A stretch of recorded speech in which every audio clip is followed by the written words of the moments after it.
Cyberpunk, The Flame That Remains. Written and read by Ethan Taplin. Chapter 12 Gleipnir, Night City 2075. Navarro's clinic buzzed with tension, the air tight and heavy. Sophie sat cross-legged on the floor, the black mesh of her armored suit hugging her close beneath the clothing Ares had chosen for her.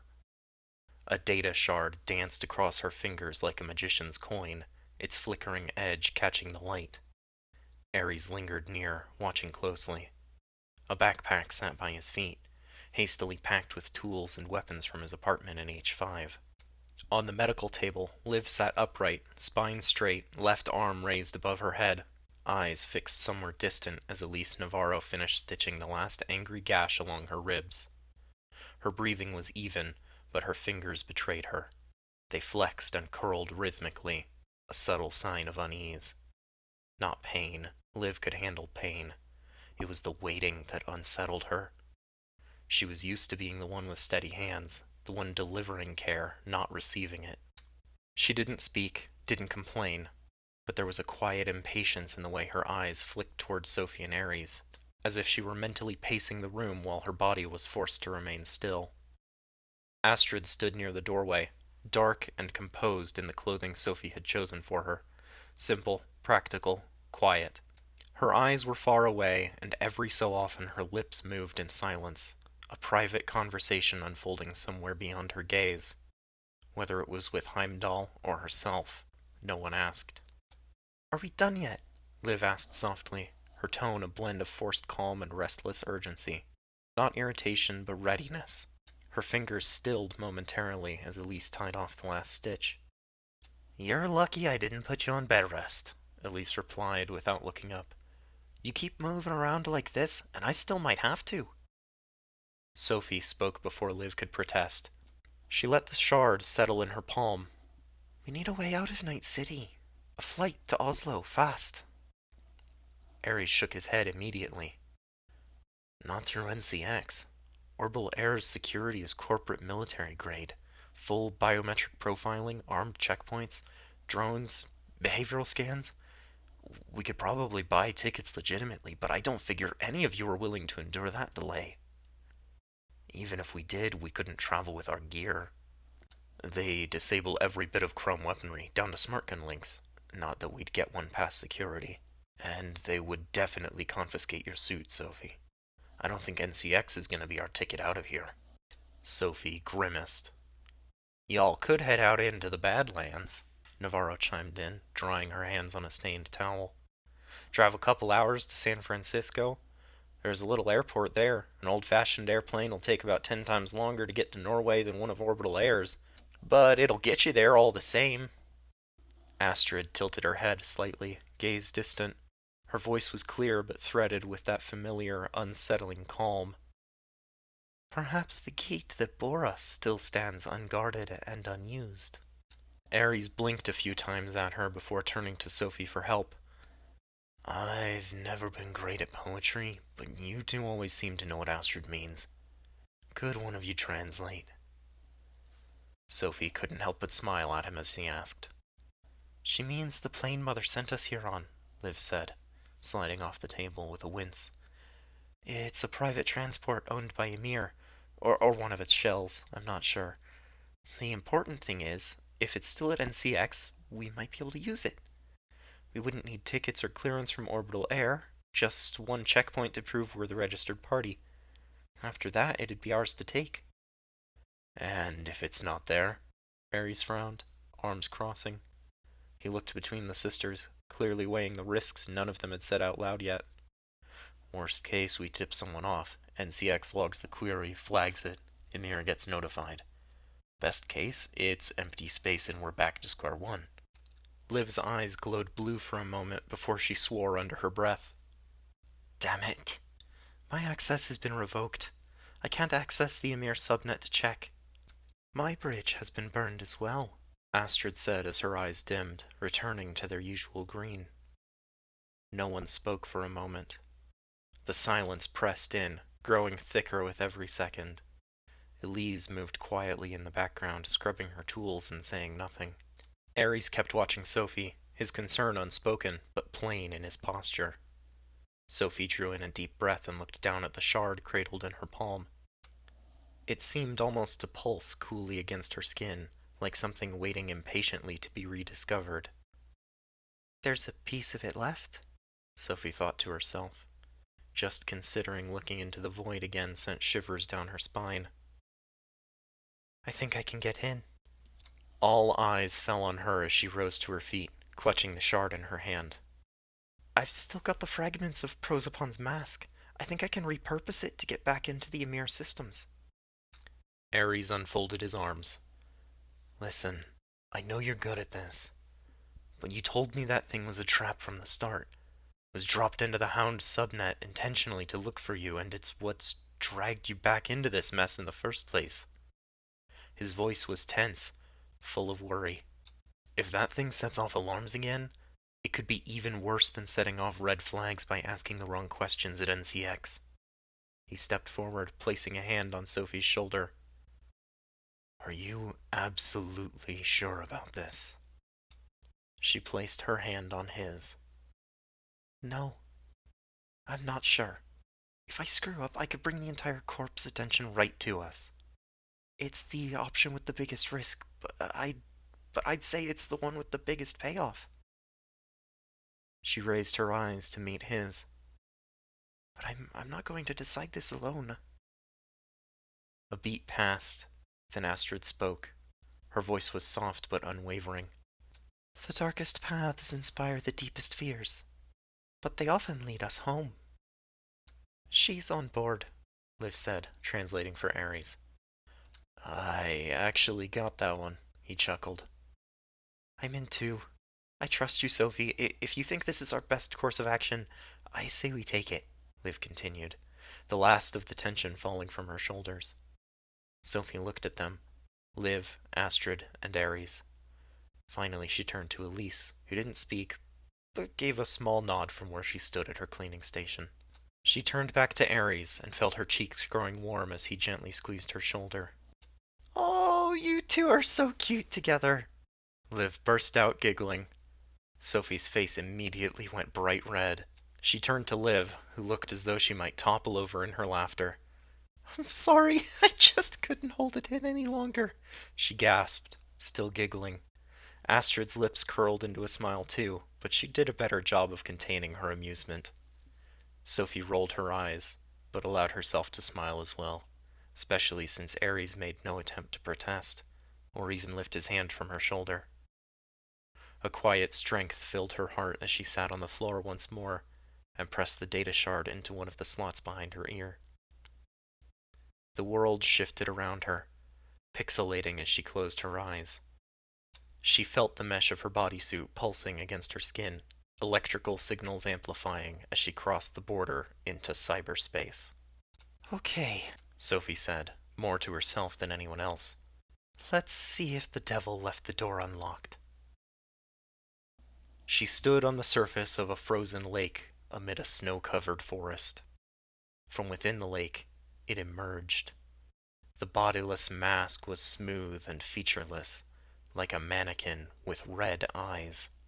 It rose from the lake, ice crumbling as it surfaced, fractures spiderwebbing across the surface with every motion. Cold static spilled across the back of her skull, washing over her nerves like liquid nitrogen. There was no voice, but she felt its presence like the echo of an old god, cracked and silenced, but not yet dead. There was no silver door this time, no bridge of light, just the lake, the trees, the cold. The mask stood before her, a fractured sentinel, trembling with the residual memory of control. It had been there the last time, she was sure of it now, though it had not revealed itself. This time, it had no choice. She reached out with her mind and took hold. The ice beneath her groaned, data fracturing outward from where she stood. The fragment responded. A tether of red light arced from its eyes to her chest, seeking identification. Subsystem. Intellect Mask 13. Access Query. User Identifier. User Designation. Muspelheim. Sophie didn't even hesitate. She lashed out with her own code, injecting a demon into the core of the mask. User Designation overwritten. User Designation Nornir. Authority Protocol Revision. Custom root key injected. Access granted. The fragment flinched. Static shivered across its blank face, then it bowed under her gaze. The tether remained, but Sophie was in command now. The light stretched from her chest to the mask's forehead. The painted world shifted subtly. Snow flurried across the lake, and from the branches above, two black shapes emerged. The ravens landed on either side of her, watching silently. One tilted its head sharply. The other stared unblinking at the mask. They did not speak.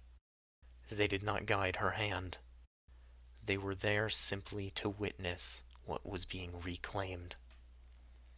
The mask began to crumble as it succumbed to her will, until a large gash between its eyes revealed what she sought.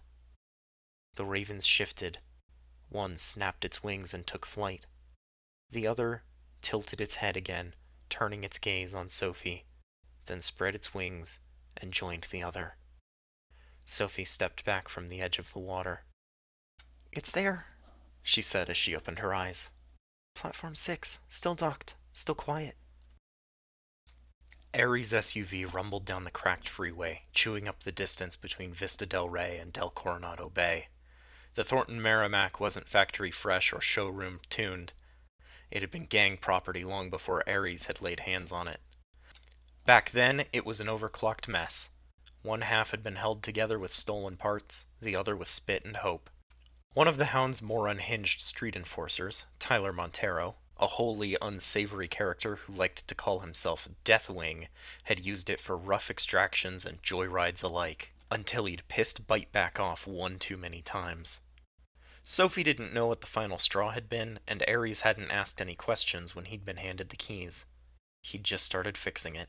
Now, the Merrimack bore little resemblance to the patchwork beast it had been. The long-since compromised primer gray armor had been stripped and replaced panel by panel, and painted a crisp, matte black, without the gaudy color-shifting accents Montero used to swear by. The engine was quiet, purring like a predator on the hunt. The ride was smoother than it had any right to be given the action it had seen. The Wirehound's insignia had originally been clearly emblazoned on either side of the vehicle, but the stylized dog's head, snarling as it trailed live wires from its collar, wasn't visible now. She'd asked Ares about it once, and he'd demonstrated the Rayfield crystal coat system he'd installed. Thornton vehicles weren't typically integrated with the tech, and he'd lamented the price of installation. As the entire surface of the car changed color before their eyes and completely hid the Wirehound's logo, Sophie had told him she thought it was worth the price. It would certainly be worth it should he ever need to travel incognito. When he agreed wholeheartedly, that had told her all she needed to know about how he really felt about the Hounds. The interior had been rebuilt for purpose, but not just Ares' purpose. It was stripped down, yes, no wasted space, no glam. Reinforced seat rails, a bolted-down field toolkit, a modular weapons rig in the back. But tucked up under the dash, hardwired, not aftermarket, was a clean neural interface with top-of-the-line ice defenses and access to every system in the car, from the steering to the weaponry. It was the sort of thing used in high-performance runner nests. She hadn't suggested it, hadn't thought to, but there it was. The interface was clean, with well-insulated wiring, a responsive interface, and every line tucked in like it had been done by someone who knew exactly what mattered and refused to cut corners. Not just functional, smart. Efficient, in a way that said whoever built it had gone out of their way to make sure it was done the right way, with someone specific in mind. The rig made her work smoother, easier. No friction, no wasted time. She was halfway through reweaving the firewalls of Liv and Astrid's self-ice implants before she'd even realized how much faster it was going. It struck her then, not for the first time or the last, how lucky she was to have Ares in her corner. Not just for the firepower, not just for the ride. For the quiet effort, the thought, the way he prepared with her in mind even before either of them had known exactly what they were preparing for. Sophie didn't say anything, just took a breath, then dropped back into the code as the Merrimack merged onto one of the elevated lanes threading through downtown. In the back seat, Liv adjusted the seatbelt strap across her chest, careful not to interfere with Sophie's personal link cable, which trailed from the interface port behind her right ear. "We'll reach NCX from the east when we cross the bay to Morrow Rock. Platform 6 is one of the private hangars, on the east side of the island, by the runway." "Right," Sophie said, her eyes still closed as she worked. "At the end of the bridge, there's a big roundabout from which you can access the terminals and the parking garage. We'll enter the garage and head for the third level. Then there's a tunnel from the garage to the private hangars. But the door will only open if you have the right credentials." She gestured to the back of her neck and the data shard. "You are still sure that you can use the shard to get us clearance?" Ares asked. "Pretty sure," Sophie said. "The shard still has access to the Emir Scandatech network, which means it's also able to connect remotely to the plane's systems. I've created a false ID on the shard that should get us through any automated scans. If we have to talk to anyone face to face, we'll have to improvise. But the ID should still trick their systems." Sophie opened her eyes as she put the finishing touches on her updates to Liv and Astrid's net defenses. Liv pulled the cable free from her interface plug and handed it back to Sophie. "It's a good plan. Risky as hell, same as any other we were going to come up with. But solid nonetheless." Astrid said nothing as she withdrew her own link cable. Her eyes remained closed, and Sophie could see dancing lights behind her eyelids. It was a telltale sign that her implant, Heimdall, was feeding her a lot of information all at once. They passed the last sprawl of Corporate Plaza, entering downtown, and the last stretch of city before the bridge. The waters of the bay came into view before long, followed by the towering launch pads of the NCX spaceport and the island of Morrow Rock. As Ares started to merge into the proper lanes to cross the bridge, a sharp ping rippled through his passengers. Sophie's hand leapt to his arm as she said, "Stop! Pull over, now!" In moments, they had cut across traffic, narrowly avoided two collisions, skidded around a corner, and come to a halt in a darkened alley behind a seedy-looking club. The Merrimack idled, engine purring like nothing had happened. Ares had both hands still locked on the wheel, knuckles white. He glanced sideways. "Mind telling me what that was about?" Sophie didn't answer immediately, but after a beat, she read aloud the message she had received. "Sophie, Liv, Astrid. Naglfar sighted near the Corporation Street seawall, by Wellsprings Marina. Come now. Signed Mael." Following the signature were two words: Jotunheim, crossed out, and Fenrir. The message hovered in her vision like a ghost, stark and unmistakable. Ares frowned. "Naglfar?" "The ship of the dead. Nail by nail it is built from what the living leave behind." Ares blinked, still confused by Astrid's words. "The ship of the dead," Liv echoed. "Made from the fingernails of the dead warriors it carries to their final battle in Ragnarok." Ares nodded slowly. "Sure, but in this case?" Sophie touched his shoulder. "The Naglfar is Emir Scandatech's private carrier, a heavily retrofitted naval frigate they use as a mobile HQ. For Mother's personal use," Liv added. "If it's here, so is she." Ares frowned again. "And it's just parked in the bay?" "So Mael says. But we don't know for sure," Sophie said quietly. "I can confirm that the message is from Mael, though." "He didn't mention the plane," Liv said, brow furrowed. So, he doesn't know what we're planning. The plane could still be safe, Ares offered, then shook his head. Or it could already be compromised. If we skip NCX, we might be dodging a trap. Or walking right into another. Sophie stared through the windshield, her mind spinning. They were operating on nothing but guesswork now. She had no idea what Miles' intentions were. He might be out to help them, or not. There would be no knowing until it was too late. Ares glanced at her. We're gambling either way. The dice were cast the moment we ran, Astrid said softly. But the wolf's howl is not wasted on ghosts. He calls to the living. Sophie turned, catching Astrid's gaze. You believe him? Astrid nodded. I do. Ares looked between them. Then we check.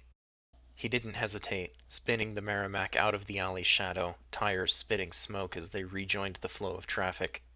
The spaceport atop Morrow Rock slowly disappeared from view between the towering buildings surrounding them. They drifted slowly down Corporation Street to the end of the seawall that cut the Wellsprings Marina off from the rest of the bay. Ares eased the car onto the empty sidewalk before cutting the engine. The place was empty. No tourists, no dock hands, no early joggers. Just one figure by the railing near the end of the road. A young man. Lean, angular, dark hair, a thin, uneven beard that hadn't seen a razor in one day too many. He wore a hooded jacket that looked a size too big, and boots scuffed raw at the toes. His posture was casual. Too casual, almost. But there was a tension in his shoulders. He held himself as though he were braced for a shockwave that hadn't arrived following an explosion. It was Mael. He didn't move when the Merrimack came to a stop, just turned his head slightly toward the sound, as if he'd been expecting them all along. No weapons visible, no backup.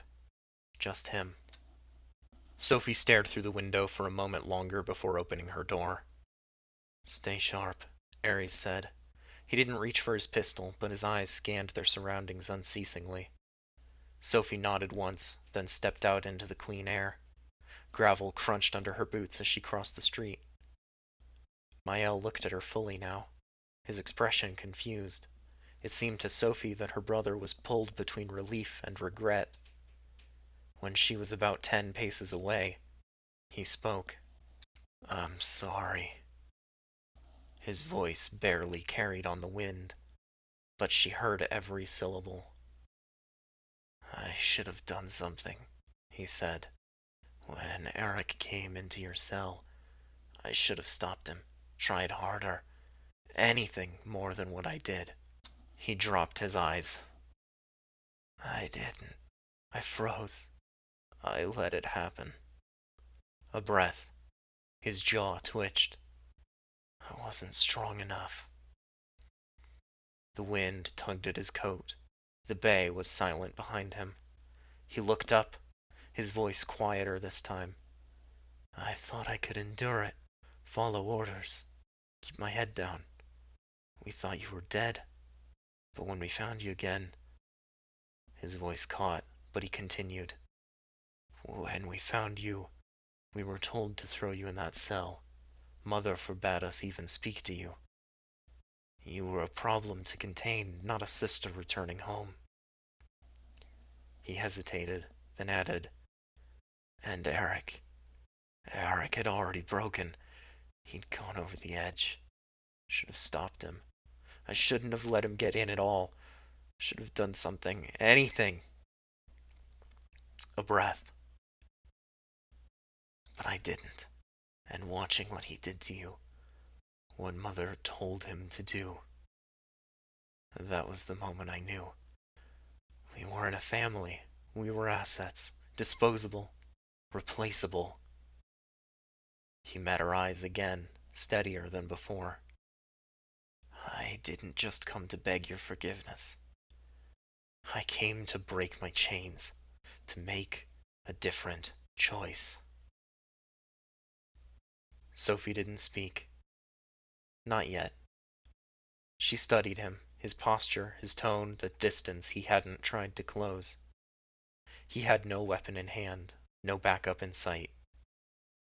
After a long moment, she took the last few steps between them and hugged him.